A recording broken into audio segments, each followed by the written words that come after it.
हाँ जी सर, मेरा नाम ज्योति अलावत है।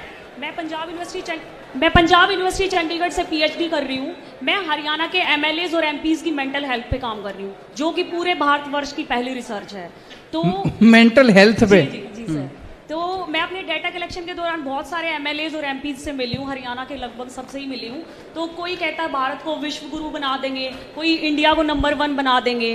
तो भारत की आज़ादी को 75 साल हो चुके हैं, तो आज तक तो इंडिया नंबर 1 नहीं बना है। तो मैं आपसे पूछना चाहती हूँ कि आपकी क्या योजनाएं हैं, क्या आपके प्लान्स हैं जो इंडिया को आप नंबर 1 बनाओगे? आपके जरिए बनाएंगे, और जब तक आप ये सोचेंगे कि केजरीवाल बना देगा तो नहीं बनेगा। मैं इसीलिए मैं आपको एक उदाहरण देता हूं।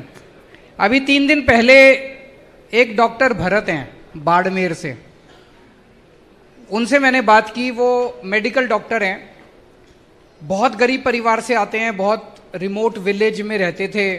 किसी तरह से माँ बाप के उससे पैसे इकट्ठे करके उन्होंने मेडिकल कर ली। तो जब मेडिकल करी उनको बहुत तकलीफ हुई, लोन लिया, इधर उधर से पैसे नहीं थे उनके पास। मेडिकल करते करते जब वो 2nd ईयर में थे तो उन्होंने ये तय किया कि जो दूसरे गरीब बच्चे हैं मैं उनकी मदद करूंगा।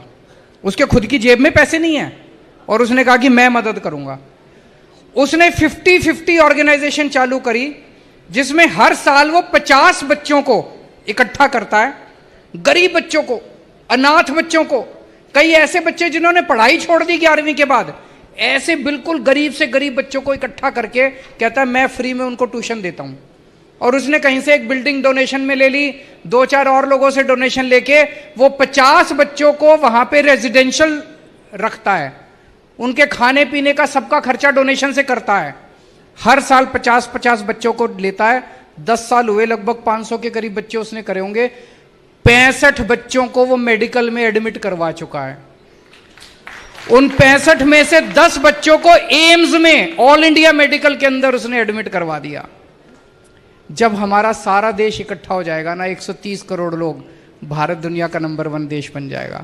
और अगर आपने नेताओं के भरोसे छोड़ दिया, ये जिन एमपी एमएलए की आप स्टडी कर रही हो, तो कभी नहीं होने वाला। इन्होंने 75 साल खराब कर दिए और 75 साल खराब कर देंगे।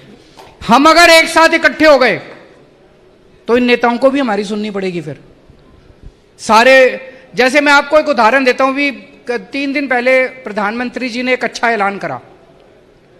उन्होंने कहा पूरे देश में 14,500 सरकारी स्कूलों को ठीक करेंगे। बहुत अच्छी बात है, 14,500 सरकारी स्कूल। मेरा यह कहना है देश में 10.5 लाख स्कूल हैं सरकारी। अभी पहली बार में 14,500 करेंगे तो ये 10 लाख सरकारी स्कूलों का तो 100 साल में भी नंबर नहीं आएगा। ऐसा क्यों नहीं कर सकते? सारी राज्य सरकारों को एक साथ लेते हैं और ये 10.5 लाख के 10.5 लाख स्कूलों को एक साथ ठीक करने का प्लान क्यों नहीं बनाते? बना सकते हैं। हमने दिल्ली के अंदर हमने सारे स्कूल एक साथ ठीक कर दिए। मान साहब ने कसम खाई है अगले 5 साल में पंजाब के सारे स्कूल ठीक कर देंगे। अगर 5 साल में हम 2 राज्यों के स्कूल ठीक कर सकते हैं तो केंद्र सरकार 5 साल में पूरे देश के सारे 10.5 लाख स्कूल तो ठीक कर ही सकती है। अब वॉर मिशन पे काम करना पड़ेगा, युद्ध स्तर के ऊपर काम करना पड़ेगा, तब आगे बढ़ेगा। लेकिन काम आपने करना पड़ेगा। आप अगर नेताओं से सोचोगे ये भारत को नंबर 1, उन्होंने कोई इंटरेस्ट नहीं है। वो तो ये देखेंगे उनके दोस्त को दुनिया का नंबर 1 अमीर आदमी कैसे बनाया जाए। Thank you sir.